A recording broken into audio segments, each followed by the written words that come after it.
Hi friends, ഞാനിന്ന് വന്നിരിക്കുന്നത് നല്ല ഉപകാരപ്രദമായ ടിപ്സുകളുമായിട്ടാണ്. അപ്പോൾ നമുക്ക് വീഡിയോയിലോട്ട് കിടക്കാം. അപ്പോൾ അതിനായിട്ട് ഞാൻ ഒരു ഗ്ലാസ് വെള്ളത്തിനകത്തോട്ട് 1 ടേബിൾ സ്പൂൺ അളവിൽ ഹാർപ്പിക് ഒഴിച്ചു കൊടുക്കുകയാണ്. അപ്പോൾ നമ്മൾ കിച്ചണിലൊന്നും ഉപയോഗിക്കാത്ത പാത്രം വേണം അതിനായിട്ട് എടുക്കാൻ. അപ്പോൾ അതിനകത്തോട്ട് നമുക്കിനി 1 ടീസ്പൂൺ അളവിൽ വിനാഗിരിയും കൂടെ ഒഴിച്ചു കൊടുക്കാം.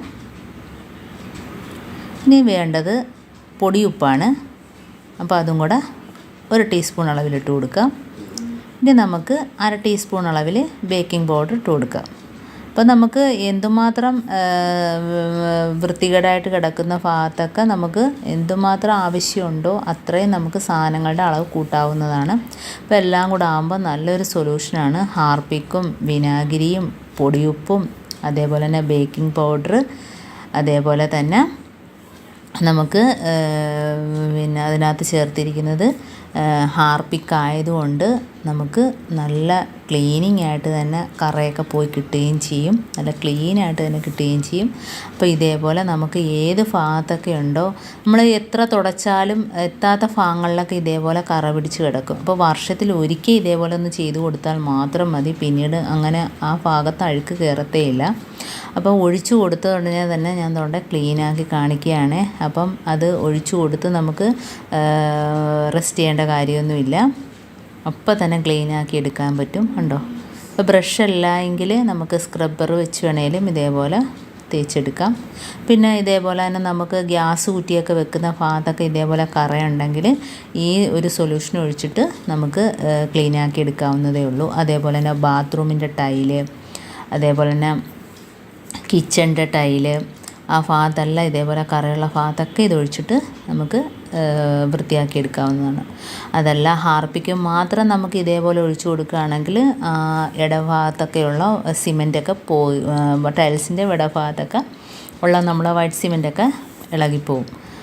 അപ്പം ഇത് ഇങ്ങനെ ആകുമ്പോഴത്തേനും ഒരു കുഴപ്പമില്ല, നമ്മുടെ കയ്യിൽ വീണാൽ പോലും ഒരു പ്രശ്നം ഉണ്ടാകത്തില്ല. അപ്പോൾ നമുക്ക് നല്ല രീതിയിൽ തന്നെ ക്ലീൻ ചെയ്തെടുക്കാവുന്നതാണ്. അപ്പോൾ ഇങ്ങനെ ഒന്ന് തേച്ചിട്ട് ഒരു തുണി വെച്ചൊന്ന് തുടയ്ക്കുമ്പം തന്നെ പെട്ടെന്ന് ക്ലീനായിട്ട് കിട്ടും. ഇപ്പം നമ്മൾ ഒഴിച്ച് 10 മിനിറ്റ് കഴിഞ്ഞിട്ടാണ് തുടയ്ക്കുന്നതെങ്കിൽ നമുക്ക് ഇതേപോലെ തേക്കേണ്ട കാര്യമൊന്നുമില്ല, അഴുക്കൊക്കെ ഇളകിയിരിക്കും. എന്നിട്ട് തുണി വെച്ച് തുടച്ചാൽ മതി. ഇതിപ്പോൾ നമ്മൾ ഉടനെ തന്നെ ചെയ്യുന്നതുകൊണ്ടാണ് ഞാൻ ബ്രഷ് വെച്ച് തേച്ച് കാണിക്കുന്നത്. അപ്പോൾ ഇതേപോലെ കണ്ടോ, നല്ല ക്ലീനായിട്ട് കിട്ടിയിട്ടുണ്ട്. ഇതേപോലെ ആ പടിയുടെ ഭാഗത്തും എല്ലാം തേച്ച് കൊടുത്താൽ നല്ല ക്ലീനായിട്ട് തന്നെ കിട്ടും. കൂടുതലും നമുക്ക് ഇങ്ങനെ സംഭവിക്കുന്നത് കിച്ചണിലാണല്ലോ. അപ്പോൾ ഇതേപോലെ നമ്മൾ എത്ര തുടച്ചാലും നമ്മൾ തുടയ്ക്കുന്ന ഭാഗത്ത് എത്താത്ത ഭാഗങ്ങളിലൊക്കെ ഇതേപോലെ മൂലയിൽ സൈഡിലൊക്കെ ഇതേപോലെ നമ്മൾ ഒഴിച്ചു കൊടുത്തിട്ട് നമുക്ക് തുടച്ചെടുക്കാവുന്നതേ ഉള്ളൂ. അതേപോലെ ഇതിൻ്റെ പടിയിൽ, ടൈലിൻ്റെ ആ പടിയിലൊക്കെ ഇതേപോലെ ഒഴിച്ചു കൊടുത്തിട്ട് വെറുതെ ഒന്ന് ആക്കി കൊടുത്താൽ മതി.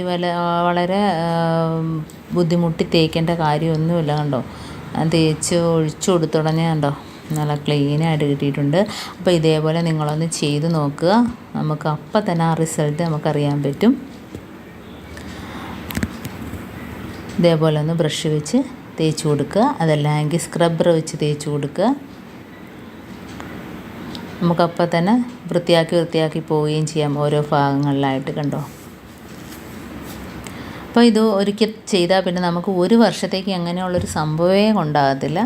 ഇനിയിപ്പോൾ അടുത്ത ടിപ്പെന്ന് പറഞ്ഞാൽ, നമ്മൾ ഈ വെറുതെ വെളിച്ചെണ്ണയൊക്കെ ഉപയോഗിച്ചിട്ട് കവർ നമ്മൾ വെറുതെ കളയുകയല്ലേ ചെയ്യുന്നത്. അപ്പം അത് ഇതേപോലെ ഒന്ന് മുറിച്ചെടുത്തിട്ട് നമ്മൾ ഉപയോഗിച്ചുകൊണ്ടിരിക്കുന്ന തടിയുടെ ആണെങ്കിലും തവികൾ, അതേപോലെ തന്നെ നമ്മൾ ഉപയോഗിക്കുന്ന കത്തികൾ, അതൊക്കെ ഈ കവർ വെച്ചൊന്ന് ഇതേപോലെ ഒന്ന് തേച്ച് കൊടുത്താൽ നല്ല ക്ലീനായിട്ട് തന്നെ ഇരിക്കും. എപ്പോഴും പുതിയതുപോലെ തന്നെ ഇരിക്കുകയും ചെയ്യും. നമുക്ക് ആ കവറിലെ എണ്ണ വേസ്റ്റായി പോകത്തേയില്ല. അപ്പോൾ എല്ലാം തണ്ട ഇതേപോലെ തന്നെ നല്ല ക്ലീനായിട്ട് കിട്ടും. ഇതേപോലെ മുറിച്ച് കഷ്ണങ്ങളെടുത്തിട്ട് നമ്മൾ ഉപയോഗിക്കുന്നതിനകത്തെല്ലാം ഇതേപോലെ ഒന്ന് തേച്ച് കൊടുത്താൽ മതി. തവ ആ തടിയുടെയൊക്കെ ആകുമ്പോഴത്തേനും നല്ല മിനുസമായിരിക്കും. കണ്ടോ? അപ്പോൾ ഇതേപോലെ നമ്മൾ കത്തികളും ഇതേപോലെയൊക്കെ ചെയ്താൽ തുരുമ്പിക്കാതെ തന്നെ, കത്തികൾ നമ്മൾ ഉപയോഗിക്കാത്ത കത്തികളുണ്ടെങ്കിൽ തന്നെ ഇതേപോലെയൊക്കെ ഒന്ന് തേച്ച് കൊടുത്താൽ മതി.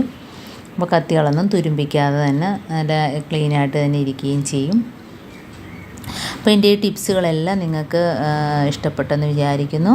അപ്പം സബ്സ്ക്രൈബ് ചെയ്യാതെ കാണുന്ന കൂട്ടുകാരുണ്ടെങ്കിൽ പ്ലീസ് ഒന്ന് സബ്സ്ക്രൈബ് ചെയ്ത് സപ്പോർട്ട് ചെയ്യണം.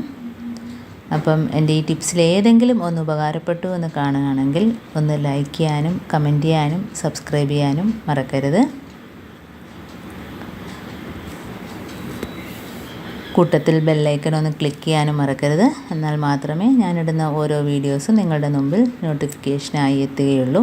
ഇനിയും നല്ല അടിപൊളി ടിപ്സുകളുമായിട്ട് വീണ്ടും കാണാം. അതുവരേക്കും താങ്ക്സ് ഫോർ വാച്ചിങ്.